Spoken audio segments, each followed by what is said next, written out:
A blessed Sabbath day, everyone. Thanks for joining us here at Revival Faith Ministries. This is Pastor Rex Frank. I hope and pray that everyone is doing well with the help and with the guidance of Almighty Father Yahweh. Thank you so much to all our brothers and sisters at the Revival Faith family who are present here today, as well as those joining our Sabbath service through our online broadcast. We are truly grateful for your precious time with us. Our prayer is that this message will bring blessings and inspiration in your lives today. Can everyone say hallelujah? Hallelujah. Let's go ahead and open our Bible in Exodus chapter 12, verse 24 to 27. This is going to be our opening Bible passage for today. Exodus chapter 12, verse 24 to 27. And it says, "You must remember this command. This law is for you and your descendants forever. You must remember to do this even when you go to the land Yahweh is giving you. When your children ask you, 'Why are we doing this ceremony?' you will say, 'This Passover is to honor Yahweh, because when we were in Egypt, He passed over the houses of Israel. He killed the Egyptians, but He saved the people in our houses.' Then the people bowed down and worshiped Yahweh." Can everyone say hallelujah? Hallelujah. Friends, join me as we humble ourselves and pray to Almighty Father Yahweh as we receive His word today. Let us pray. Father Yahweh, as we stand in your presence today, we thank you for this gathering, for joining us in this holy Sabbath day, where we can spend time with our fellow believers. Father Yahweh, we come before you with open hearts, hungry for your word and thirsty for your spirit. And as we prepare to receive the message you have ordained for us today, prepare our hearts, prepare our minds to receive every word that you will reveal to us. Father Yahweh, bless your servant who will deliver your word, that his words may carry the weight of your authority and the power of your anointing. Father Yahweh, empower your children today to not just hear your word, but to live it out in our daily lives. Once again, Father Yahweh, we pour out our gratitude for your infinite love and abundant blessings upon us. All glory, honor, and praise belong to you, now and forevermore. And in the name of your Son, our Savior, Yahshua Messiah, we offer this prayer. Can everyone say hallelujah? Hallelujah. Friends, our message today is entitled Consequences of Neglecting Passover. The consequences of neglecting Passover. Friends, today we are going to talk about the significance of Passover in our lives and the consequences that arise when we neglect its observance. The Passover, my friends, stands as a monumental testament to Yahweh's faithfulness and deliverance. It stands as a beacon of deliverance in the history of Yahweh's people, symbolizing His faithfulness and redemption. And that's why our Almighty Father Yahweh instructed the Israelites to remember this forever. And if we look back at the biblical history of the Israelites before the first Passover, we all knew that they endured generations of slavery, generations of oppression in the land of Egypt. They've cried out to our Almighty Father Yahweh for deliverance. So in response to their cries, our Elohim orchestrated a series of miraculous events culminating in the Passover, which serve as the catalyst for their freedom. Can everyone say hallelujah? Look at this, my friends. In the Old Testament, Passover marks the exodus of the Israelites from the bondage of slavery in Egypt. A defining moment in their journey toward their freedom, their redemption. And through the blood of the Lamb and the parting of the Red Sea, our Almighty Father Yahweh orchestrated a miraculous rescue, sparing His chosen people from the grip of oppression and leading them into the land or the promised land. Kaya ganito na lamang po kaimportante ng Passover sa mga Israelites. Because the Passover marked their freedom.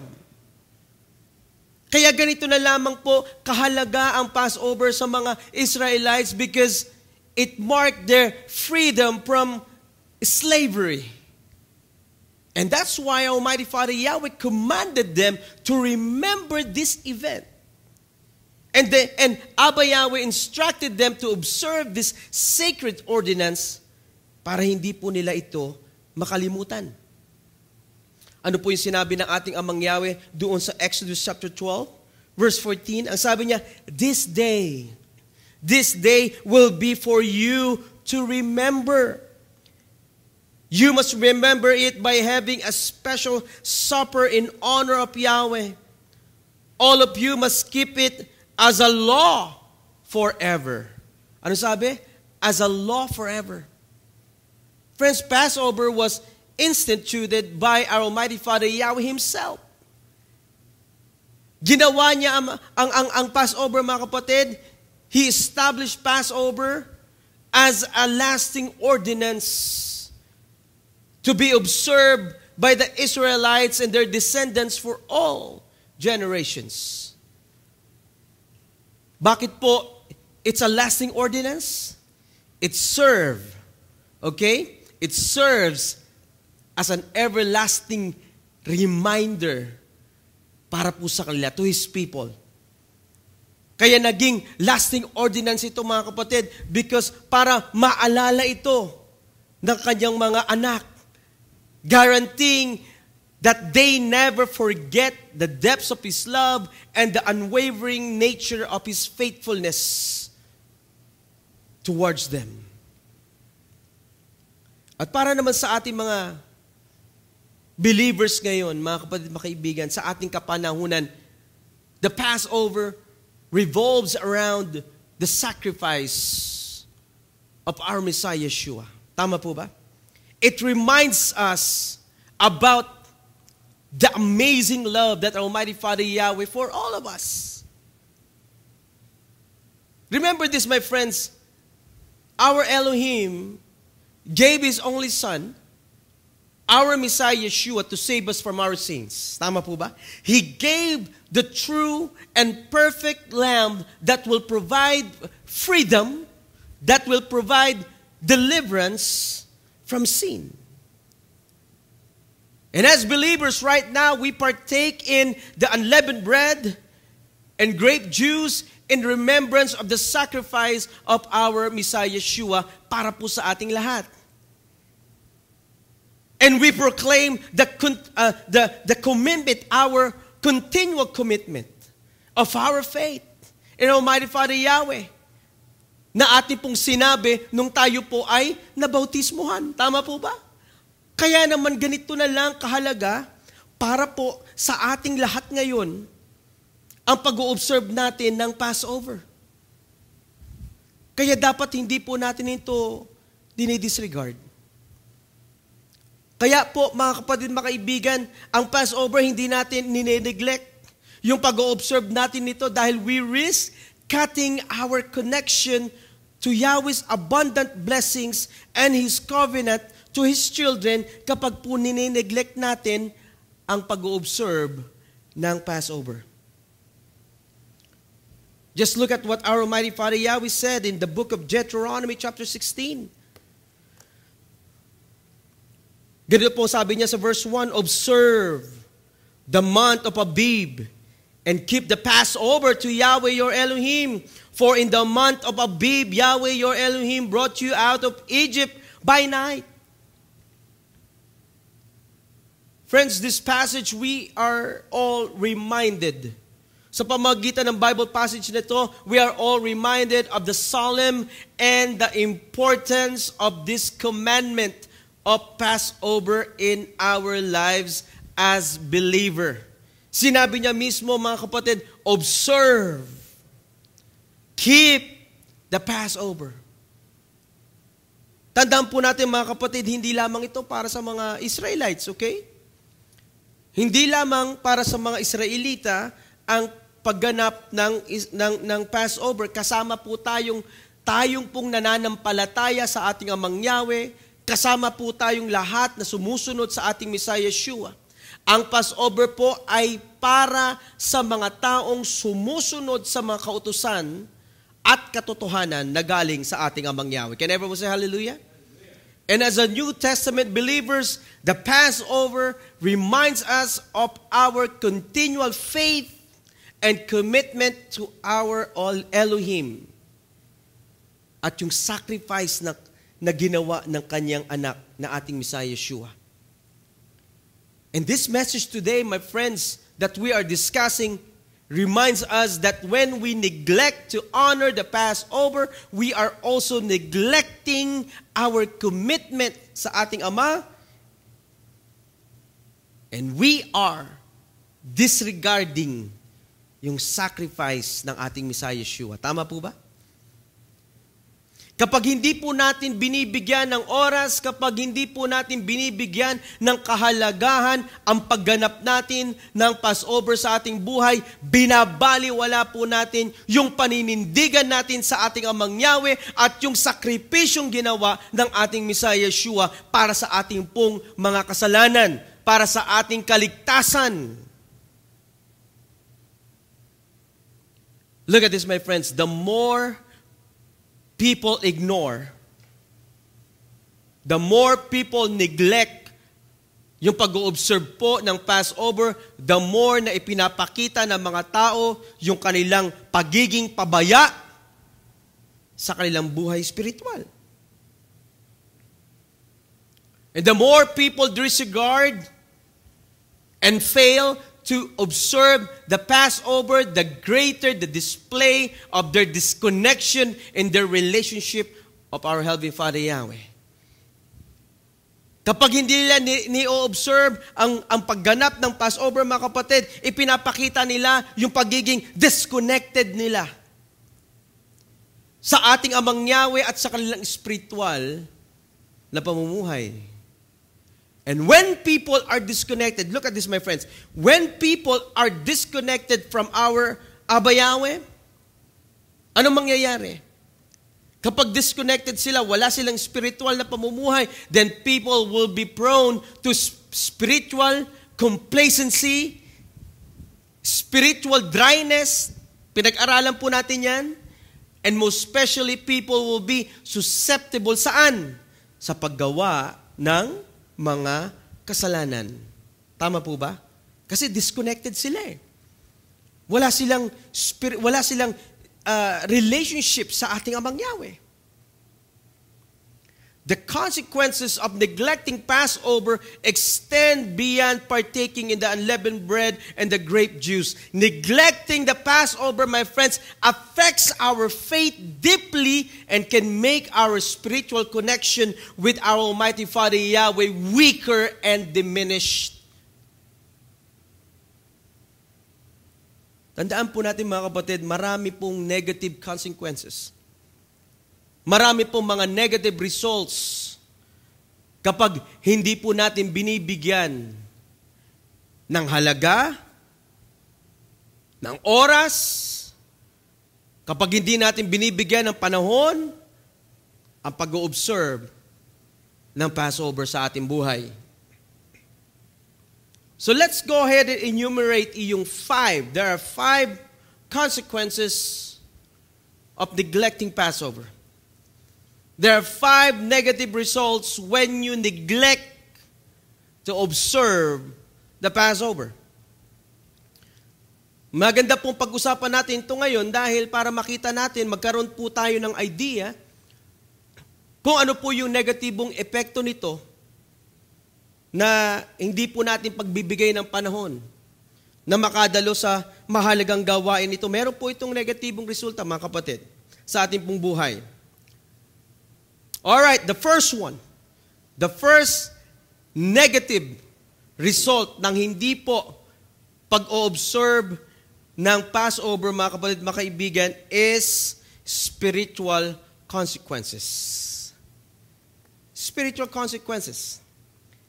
It is very essential to recognize the gravity of disregarding Yahweh's commands. Alam po natin yan.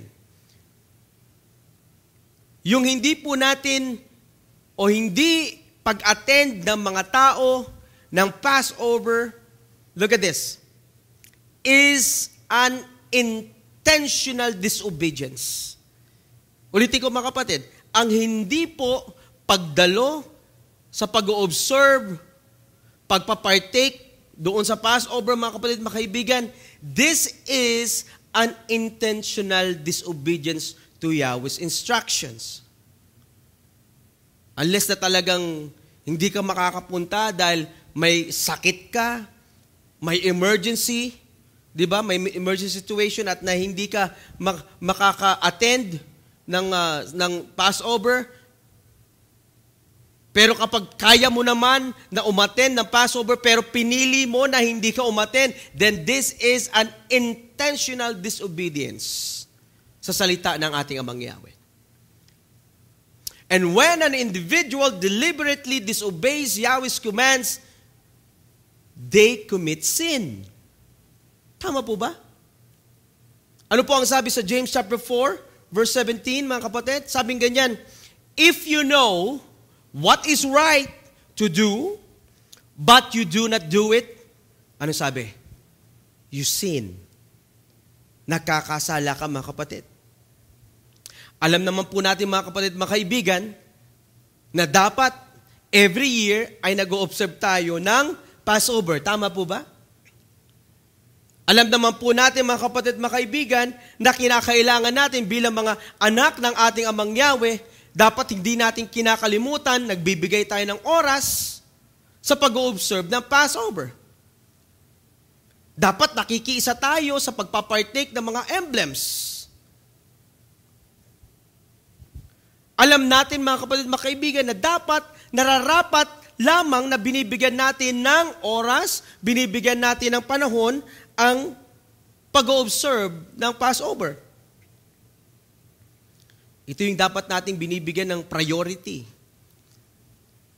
kaysa sa mga ibang mga gawain natin. Just look at this, my friends. Isang beses lamang sa isang taon ang pagganap natin ng Passover. Hindi pa po ba natin kayang ibigay sa ating Amang Yahweh ang kanyang inuutos? Hindi pa po ba natin kayang ibigay na sumunod sa pinagagawa ng ating Amang Yahweh na i-observe ang Passover? You know the right thing to do is to observe the Passover. Pero kung hindi mo ito i-observe at uunahin mo yung mga pansarili mga gawain, then you are committing sin against Almighty Father Yahweh. And when you commit sin from Abba Yahweh, then you are creating this wall, this division between you and our Elohim. Ano po ang sabi sa Isaiah 59, verse 2? Basahin po natin yan, mga kapatid. Isaiah 59, verse 2. Sabi, it is your sins that separate you from Yahweh. He turns away from you when He sees them. Ulitin natin, mga kapatid. It is your sins that separate you from Yahweh. He turns away from you when He sees them. Friends, this verse emphasizes that sin brings a separation between humanity and Almighty Father Yahweh. When people choose to disobey Yahweh's commands and engage in sinful behaviors, it creates a spiritual distance between them and our Elohim. And that's why, my friends, when people choose to neglect Passover, they are intentionally creating this separation and disrupts the relationship between humans and our Almighty Father Yahweh. And when people continue to disobey Abba Yahweh, ano nangyayari mga kapatid? Pag parati na lamang nilang dinidisobey ang ating Amang Yahweh, palagi na lang nilang nineneglect yung mga salita ng ating Amang Yahweh, ano nangyayari? They become susceptible to the bondage of sin. Nagiging slave sila, paulit-ulit na mga kapatid, sa kanilang paggawa ng hindi ayon sa ating Amang Yahweh, nagiging slave sila ng sin, ng kasalanan. Kagaya ng mga Israelites who were enslaved in Egypt. Ano po ang sabi sa Romans chapter 6, verse 16? Sabi nga yan, surely you know that you become the slaves of whatever you give yourselves to. Anything or anyone you follow will be your master. You can follow sin or you can obey Yahweh. Following sin brings spiritual death. Look at this. But obeying Yahweh makes you right with Him. Can everyone say hallelujah? Hallelujah. Napakaliwanag po kung ano yung sinabi doon sa Romans chapter 6, verse 16. If you follow sin, kung paulit-ulit mo na lang na nineneglect yung mga commands ng ating Amang Yahweh, nagiging master mo yung sin, yung kasalanan. You're being slaved ng kasalanan. Pero may option, mga kapatid. Ano yung option? You can choose to obey Yahweh. Tama po ba? You can choose to obey Yahweh. And when you obey Almighty Father Yahweh, anong sabi niya? It makes you right with Him. Can everyone say hallelujah? Yeah. Let me ask everyone right now, my friends. Sino pong pipiliin natin? Sino ang pipiliin mo? Are you going to follow Yahweh's commands? Na maglaan kayo ng panahon, maglaan kayo ng oras, upang alalahanin ang Passover, upang makaganap ng mahalagang pagtitipon na ito, or you will disobey Almighty Father Yahweh and neglect yung pagganap ng Passover at ikay magkasala. Friends, Passover serves as a reminder of Yahweh's faithfulness. Ang Passover po, mga kapatid, it reminds us about His love, about His mercy, para po sa ating lahat. That He gave His only Son for us to redeem us from our sins. Napakaganda po, mga kapatid, ng reminder ng Passover. Bakit natin kakalimutan ito? Bakit natin disregard o neglect ang pag-observe ng Passover kung ganito naman kaganda ang nire-remind sa atin ng ating Amang Yahweh, yung kanyang faithfulness, yung kanyang pag-ibig, His mercy, para po sa ating lahat, yung ginawa ng kanyang anak para tayo po'y ma-redeem sa ating mga kasalanan, tapos babaliwalain lamang natin ito dahil sasabihin natin, busy ako sa trabaho, busy ako sa school, marami akong gagawin, pagod ako. Tandaan natin, mga kapatid, mga kaibigan, without actively participating in Passover commemoration, we will experience what? Spiritual disconnection. Hindi natin ma-appreciate, mga kapatid, yung ginawa ng ating Amang Yahweh para sa ating lahat kung inineglect natin ang Passover.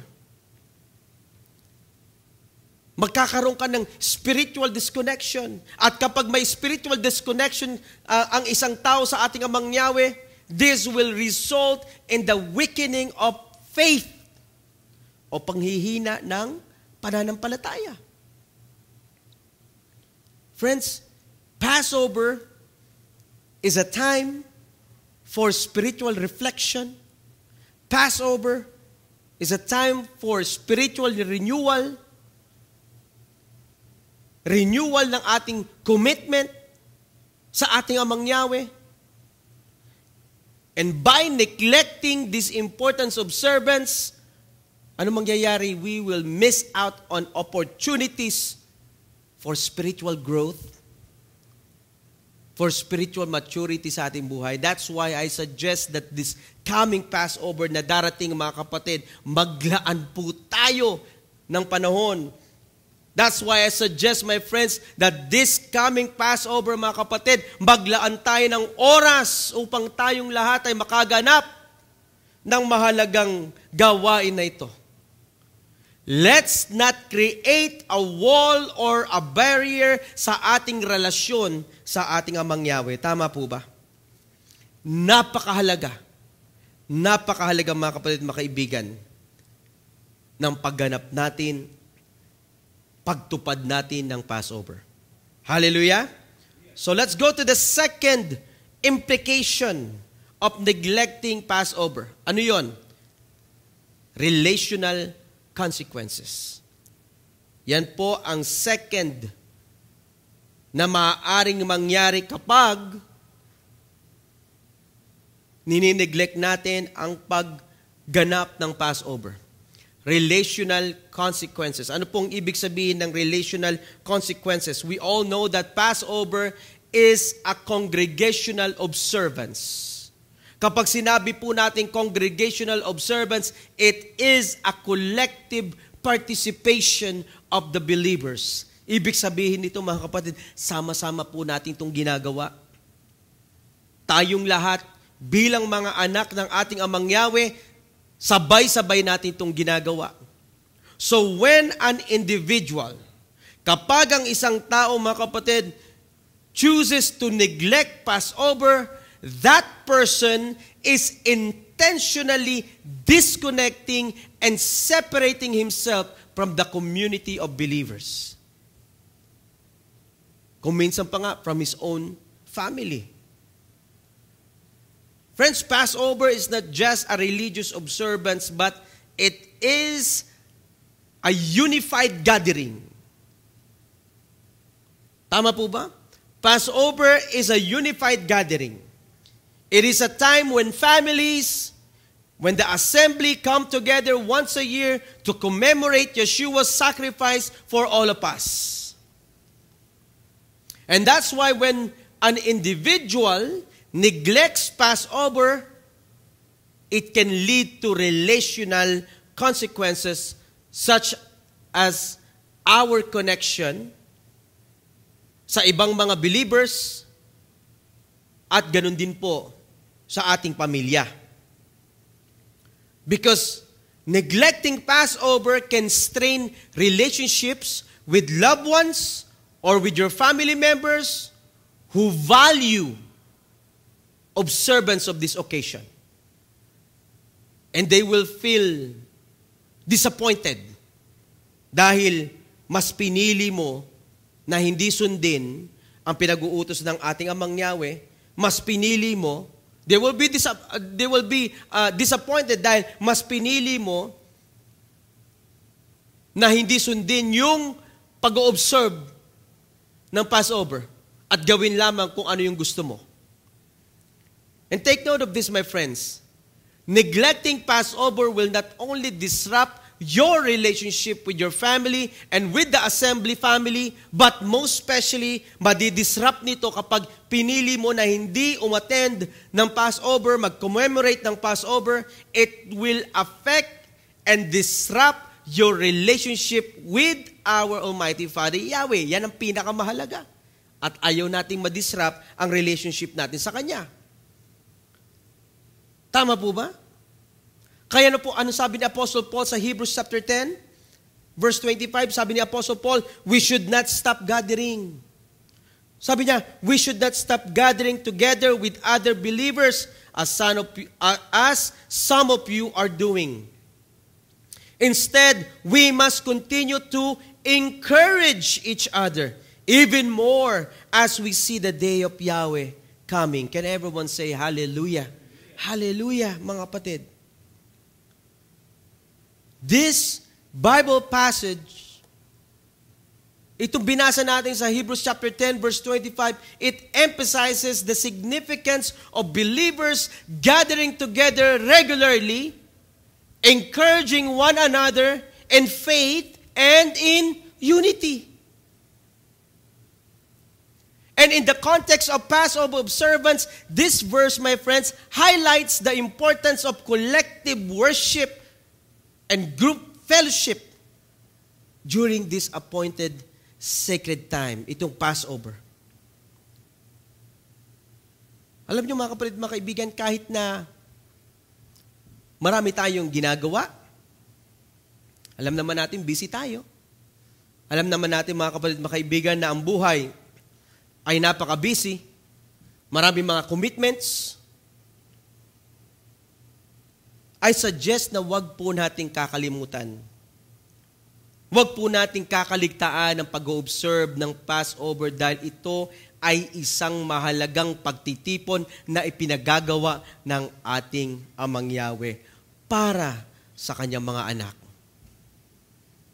So to avoid relational consequences, magkaroon ng strain sa family, sa assembleya, at lalong-lalo na sa relationship natin sa ating Amang Yahweh, then I suggest to everyone na maka-attend po tayo ng gawain na to. Maka-attend po tayo ng Passover. Can everyone say hallelujah? Now, let's look at the third implication of neglecting Passover. Ano po ito? This is future generational consequences. The third implication of neglecting Passover is future generational consequences. Ano pong ibig sabihin nito, mga kapatid? When people, look at this, when people neglect Passover observance, meron po itong tinatawag na long-term effects. Kanino? Well, sa atin, ngayon, and also future generations. May negatibong epekto, mga kapatid, sa mga susunod na henerasyon kapag hindi po ginagawa ang Passover. Kapag hindi po binibigyan ng panahon, hindi po binibigyan ng oras, yung pag-observe ngayon ng Passover, mga kapatid, may negatibong epekto ito sa mga susunod na henerasyon. Dahil hindi po nila malalaman ang kahalagahan ng Passover. Kapag, look at this my friends, kapag ang mga magulang ng mga bata ay hindi po nagpa-Passover, kapag ang mga magulang ng mga bata o mga anak, hindi nila po nalalaman yung importansya ng pagganap ng Passover dahil hindi po uma-attend yung mga magulang, paano po nila malalaman ang significance nito? Paano nila malalaman na ito pala ay ipinaghagawa ng ating Amang Yahweh? Paano ito malalaman ng mga apo? Paano ito malalaman ng mga susunod na generations kung mula sa magulang ay hindi nila binibigyan ng kahalaganan ang pag-observe ng Passover? Tama po ba? And that's why children need to see the active participation of parents in the activities in the assembly, including itong pagganap ng Passover. Hindi lang Passover, kundi yung mga kapistahan ng ating Amang Yahweh. Kailangan maging active ang mga magulang sa pagpaparticipate sa mga pagsunod sa mga kautusan ng ating Amang Yahweh. Look at this, my friends. When an individuals fail to participate in Passover, they are intentionally hindering the transmission of the importance and the values of Passover to the next generation.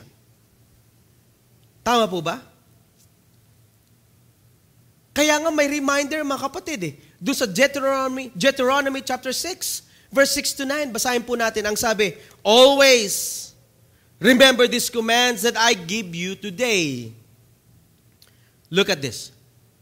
Be sure, verse 7, be sure to teach them to your children. Talk about these commands when you sit in your house and when you walk on the road. Talk about them when you lie down and when you get up. Tie them on your hands and wear them on your foreheads to help you remember my teachings. Write them on the doorposts of your houses and on your gates. Can everyone say hallelujah? Nakita niyo kung gaano kahalaga yung mga commands, mga instructions ng ating Amang Yahweh? Ano sabi niya? Be sure to teach them to your children. Sa ibang version, mga kapatid, teach them repeatedly to your children.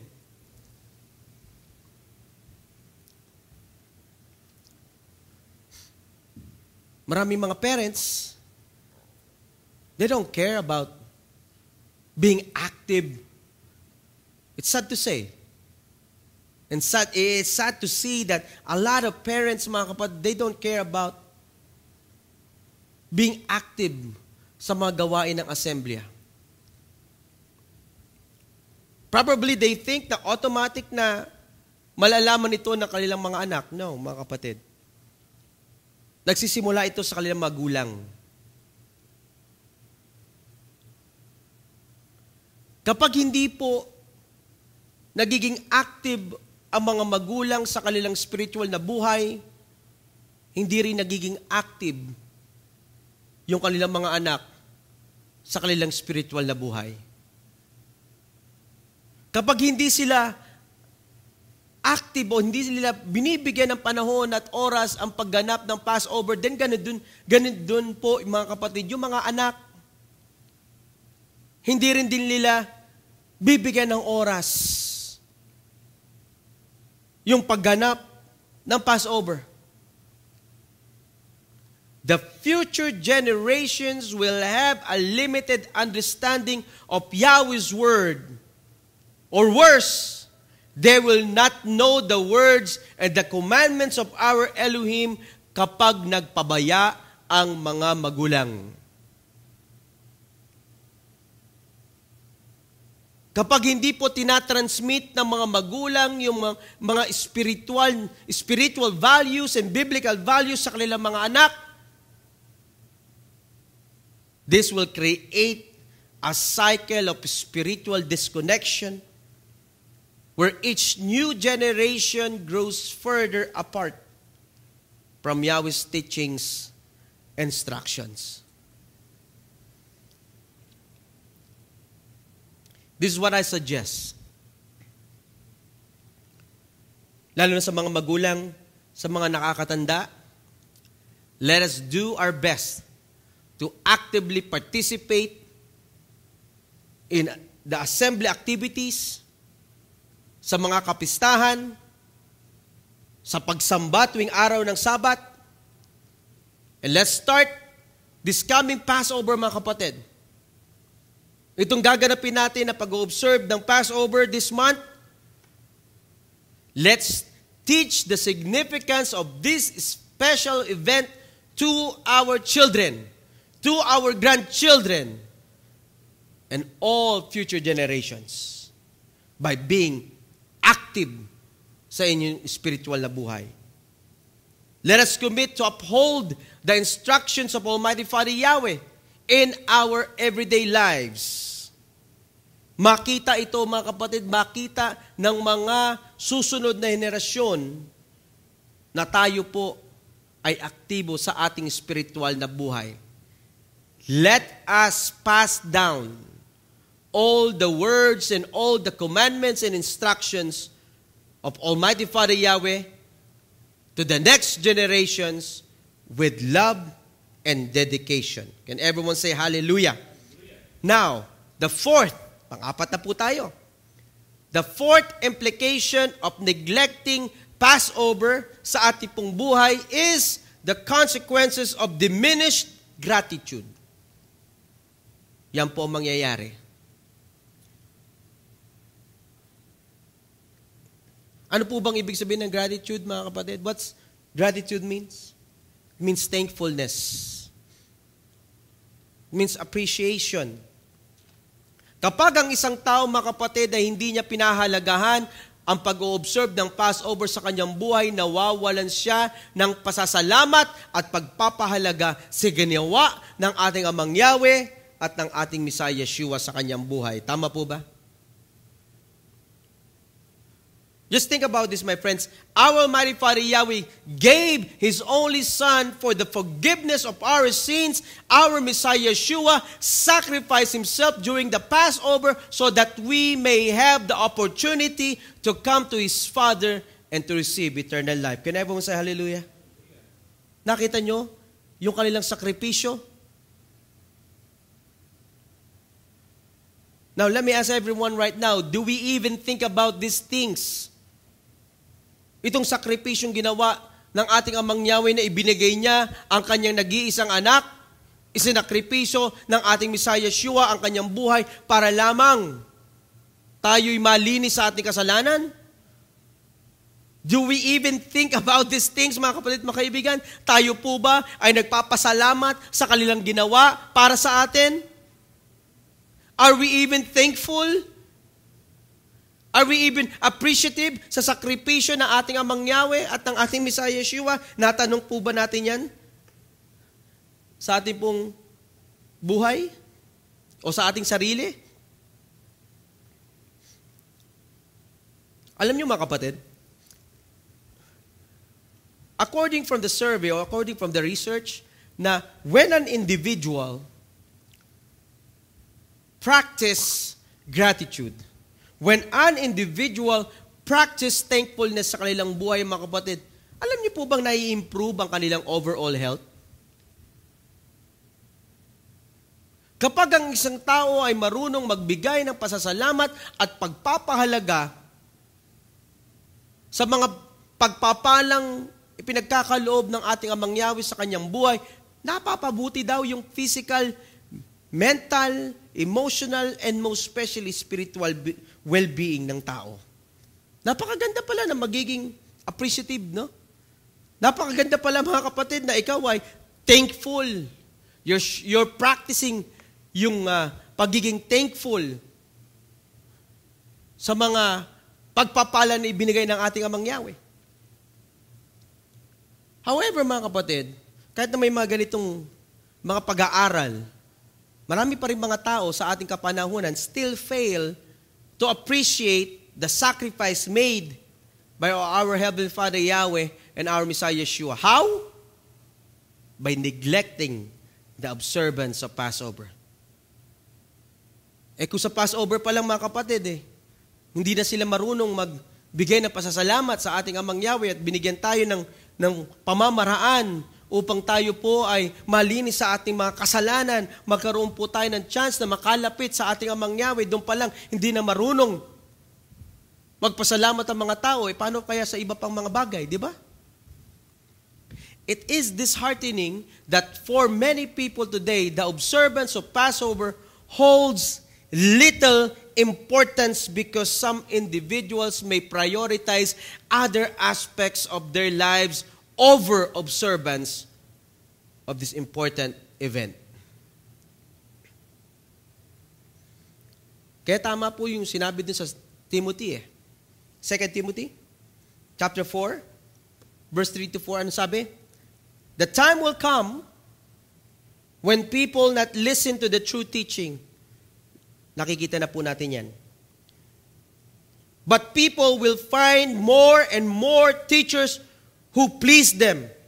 They will find teachers who say what they want to hear. People will stop listening to the truth. They will begin to follow the teaching in false stories. Are we witnessing these things unfolding before us in our present time? Nakikita po ba natin na nangyayari itong sinabi dito sa 2 Timothy ngayon? Definitely yes. We see people are actively turning away from the true teaching.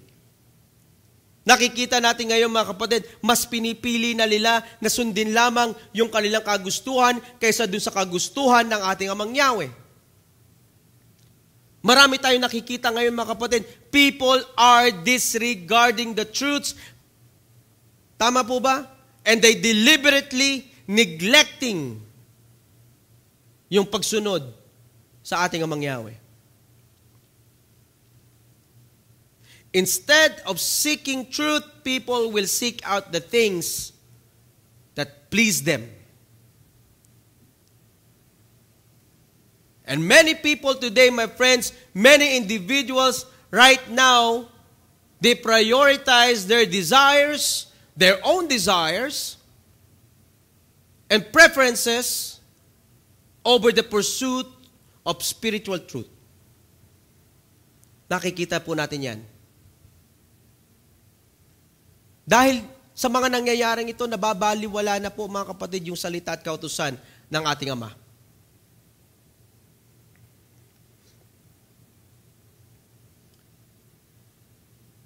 Maraming mga tao ngayon mga kapatid, instead of observing the Passover or the other important holidays o mga feast ng ating Amang Yahweh o yung Sabat na dapat i-observe, maraming mga tao, they will choose to do whatever they want to do.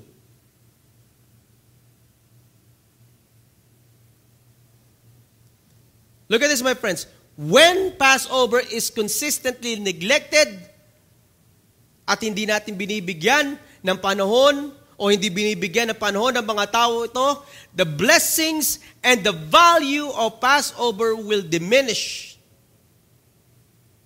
sa buhay ng mga tao. Bakit?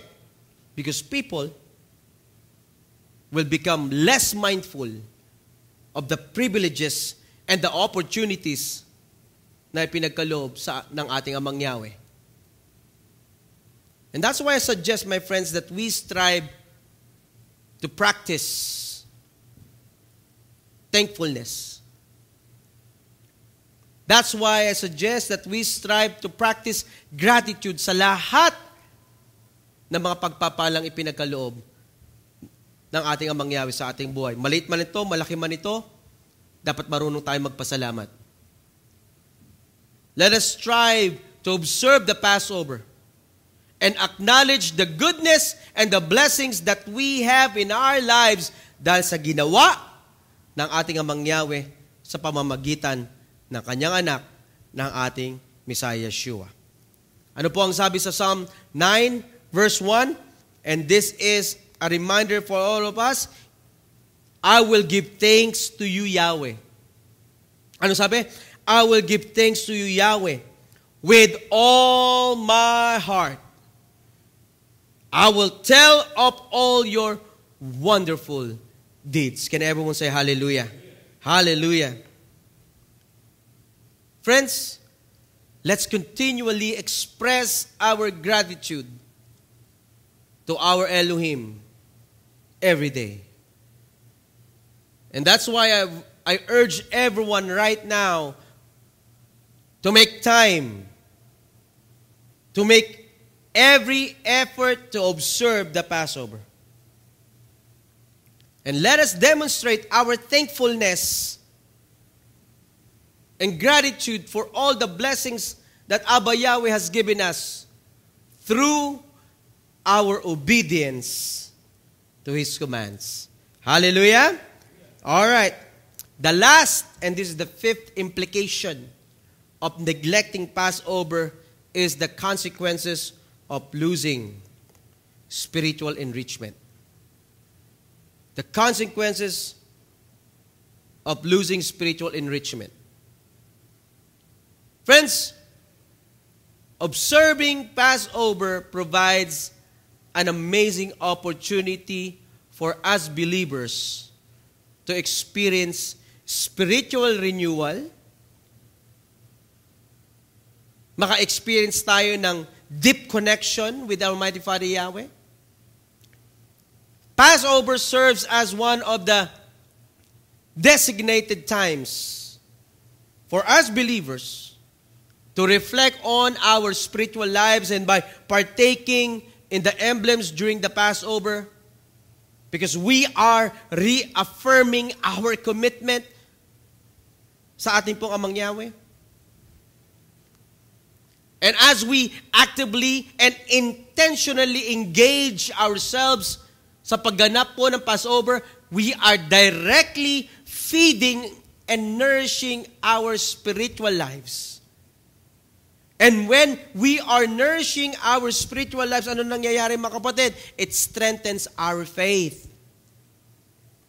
It strengthens our relationship with our Elohim. Kaya kapag ang mga tao hindi nila binibigyan ng panahon, kapag ang mga tao hindi nila binibigyan ng halaga, ng oras, ang pag-o-observe ng Passover, these individuals loses their opportunity to grow their spiritual lives. Ano nangyayari? They miss out. They missed out on the invaluable opportunities. Kapag yung mga tao, mga kapatid, ay dineneglect nila ang pag-observe ng Passover, they risk experiencing detrimental consequences, particularly in terms of their spiritual growth and enrichment during Passover's fulfillment. Friends, as human beings, we are not just physical bodies needing food to survive. Tandaan po natin yan.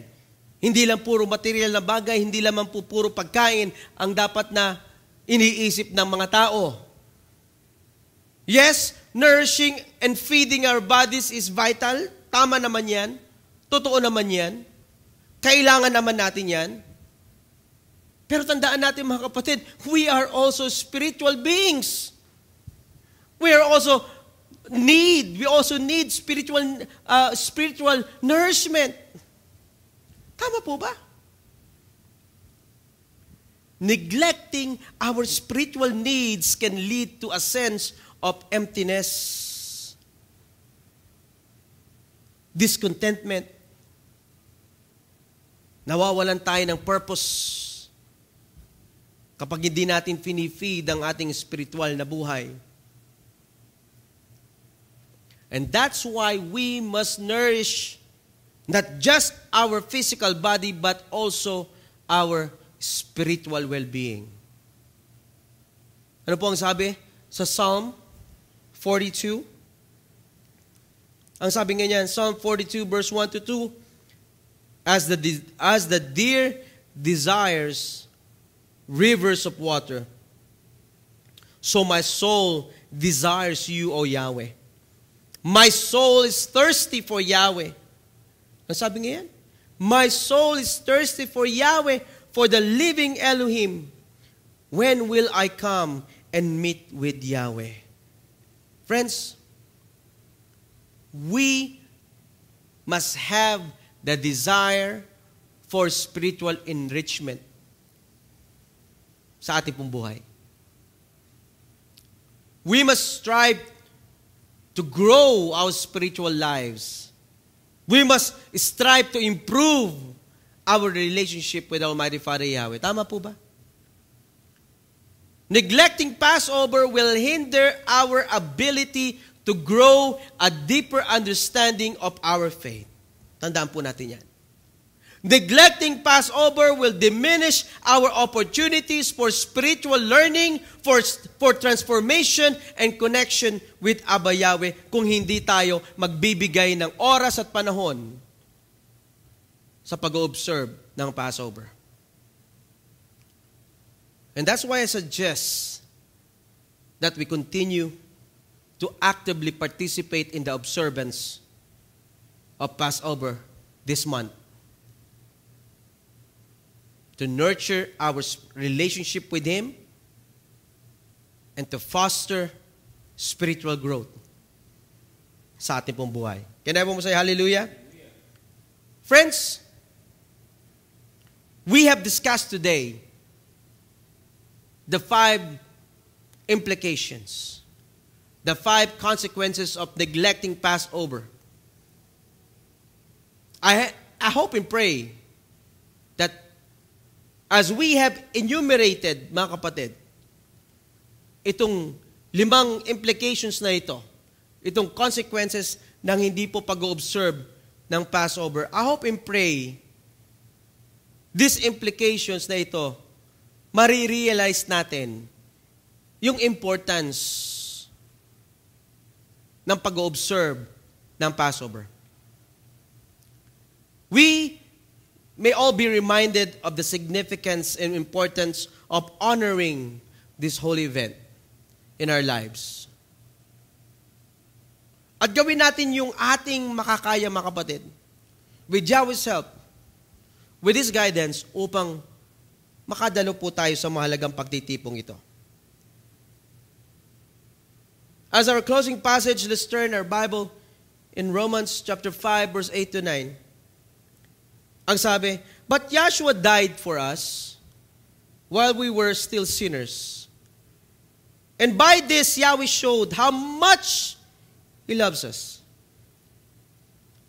We have been made right with Yahweh by the blood sacrifice of Yeshua." Napakaganda, di ba? So through Yeshua, we will surely be saved from Yahweh's anger. Can everyone say hallelujah? Napakaganda po, mga kapatid, mga kaibigan, ng dala ng Passover sa ating pong buhay. In this Bible passage, we are all reminded of the amazing love of Abba Yahweh for us. Despite our unworthiness, despite of the sins na ating po nagagawa sa ating Amang Yahweh, kung minsan, He chose to send His Son, our Messiah Yeshua, to die for us, to redeem us from our sins. So as we reflect, my friends, on the consequences of neglecting Passover, let us remember the enormous price that was paid to free us from our sins. Yahshua, the Passover Lamb, willingly offered Himself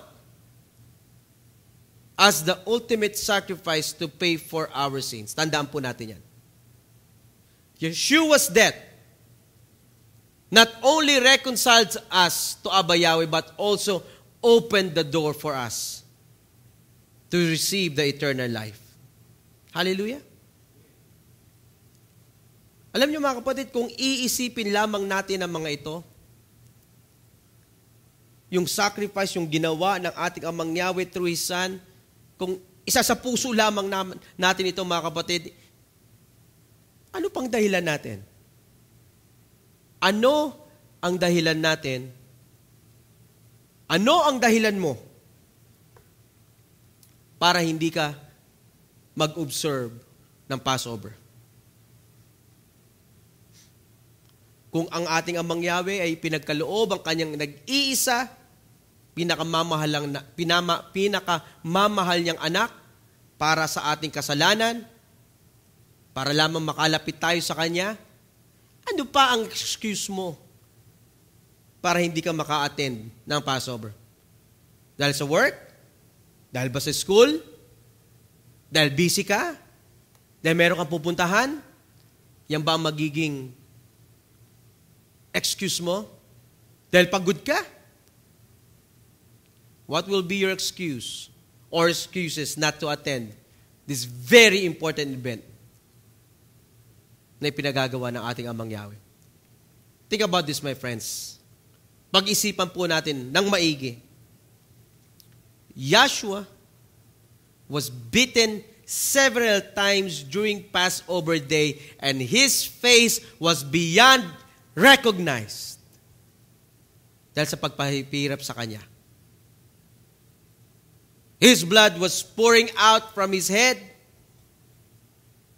He was nailed on the tree. His side was pierced or stabbed. Do you even imagine yung suffering and pain that He endured for you, for us, during the Passover day? So you could have the opportunity to receive the eternal life. And then your excuse not to observe the Passover will be, may pasok ako eh. Kailangan kong pumasok sa school. Kailangan kong pumasok sa work. Busy ako. Meron akong ibang appointment. Think about that, my friends. I hope and pray that we will never forget the love and sacrifice of Almighty Father Yahweh na Kanya ipinagkaloob sa pamamagitan ng Kanyang anak na ating Messiah Yeshua. I hope and pray, my friends, that we will honor and cherish the significance of Passover, recognizing it as a solemn remembrance of Yahweh's deliverance and redemption in our lives. Let us respond with gratitude and be obedient sa ating Amang Yahweh as we prepare ourselves to actively participate in this year's upcoming Passover commemoration. May we experience the fullness of Yahweh's abundant blessings as we obey His commands. Can everyone say hallelujah? Hallelujah. Sumayin nyo nawa ang kapayapaan, ang pag-ibig at pananampalataya na nagmumula sa ating Amang Yahweh at sa ating Messiah Yeshua. Pagpalain nawa ng ating Messiah Yeshua ang lahat na nagmamahal sa Kanya ng tapat. Everyone say hallelujah. Hallelujah. Tumayo po tayo at manalangin. Father Yahweh, we thank you for the opportunity to hear your word on this Sabbath day. We come before you with hearts humbled by your word and your presence among us. Father Yahweh, as we reflect on the significance of Passover and the consequences of neglecting it, we are reminded of your love and your faithfulness towards us. Father Yahweh, we acknowledge our shortcomings, we acknowledge our failures, and that's why we seek for forgiveness for any neglect or any disobedience in our lives. Father Yahweh, as we prepare ourselves for the Passover commemoration, we ask for your guidance, we ask for your wisdom. Help us to reflect deeply on the significance of this holy time and to examine our hearts before you. May our preparation be marked by prayer, repentance, and a renewed commitment to follow you wholeheartedly. Prepare us, Father Yahweh, physically, prepare us emotionally, prepare us mentally, and most especially, Father Yahweh, prepare us spiritually to partake in this sacred observance. We thank you for this incredible sacrifice of your Son, Yeshua Messiah, whose blood was shed for the redemption of our sins. Once again, Father Yahweh, we bring back all the glory and praise to your wonderful and powerful name, and we ask all of these things through your Son's name, our Savior, Yeshua Messiah. Everyone say, hallelujah. Everyone say, hallelujah. Hallelujah. Let's go ahead and raise our hands and receive the blessings from Almighty Father Yahweh. Yevereka ka Yahweh viyish mereka, Yair Yahweh panabileka vikunika, Yesa Yahweh panabileka, Vayesem, Leka, Shalom. May Yahweh bless you and keep you. May Yahweh make shine His face on you and be gracious to you. May Yahweh lift up His face unto you and give you peace. May Almighty Father Yahweh bless us all. Happy Sabbath, everyone.